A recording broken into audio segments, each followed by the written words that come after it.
2 ക്ലാസ്സൊക്കെ കഴിഞ്ഞതിന് ശേഷം നേരെ വന്ന് ലഞ്ച് കഴിക്കാൻ വേണ്ടിയിട്ട് മത്തി പൊരിച്ചതും മത്തീൻ്റെ പഞ്ഞും പച്ചക്കറി അതുമാതിരി തൈരൊക്കെ ഉണ്ടായിരുന്നു. അതൊക്കെ കൂട്ടി നല്ല ഫുഡൊക്കെ കഴിച്ച് കഴിഞ്ഞു. വീണ്ടും ക്ലാസ്സിന് കയറി. അതൊക്കെ കഴിഞ്ഞപ്പോൾ ഉമ്മ മെസ്സേജ് അയച്ചു, ഇപ്രാവശ്യം ചക്ക കിട്ടിയിട്ടുമില്ല, ചക്ക കഴിച്ചിട്ടുമില്ല. അപ്പം പിന്നെ ചക്ക ഉണ്ടെന്ന് കേട്ടപ്പോൾ പിന്നെ വേഗം ക്ലാസ്സൊക്കെ കഴിഞ്ഞതിന് ശേഷം വേഗം വന്നു. അതപ്പം തന്നെ 2-3 പീസ് കഴിച്ചു. പിന്നെ പ്ലേറ്റിലൊക്കെ ഇട്ട് കുറച്ച് ആസ്വദിച്ച് കഴിക്കണമല്ലോ.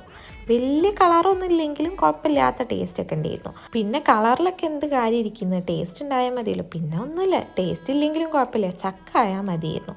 അതൊക്കെ കഴിഞ്ഞു തിരിച്ച് വീട്ടിൽ മാത്തോട്ടെത്തിയിട്ടുണ്ട്. അവിടുന്ന് പിന്നെ വന്ന് ഫ്രീ ആയി പണികളൊക്കെ കഴിഞ്ഞതിന് ശേഷം ഒരു ഫിലിമൊക്കെ കണ്ടിരുന്നു. അപ്പം അതൊക്കെയായിരുന്നു ഇന്നത്തെ വിശേഷം. വീഡിയോ ഇഷ്ടപ്പെട്ടാൽ തീർച്ചയായും ലൈക്ക്, ഷെയർ ആൻഡ് സബ്സ്ക്രൈബ്. ഇതുപോലത്തെ നല്ല നല്ല വീഡിയോസിനും വ്ളോഗ്സിനൊക്കെ വേണ്ടിയിട്ട് ചാനൽ തീർച്ചയായും ഒന്ന് സബ്സ്ക്രൈബ് ചെയ്യണേ. Okay, by.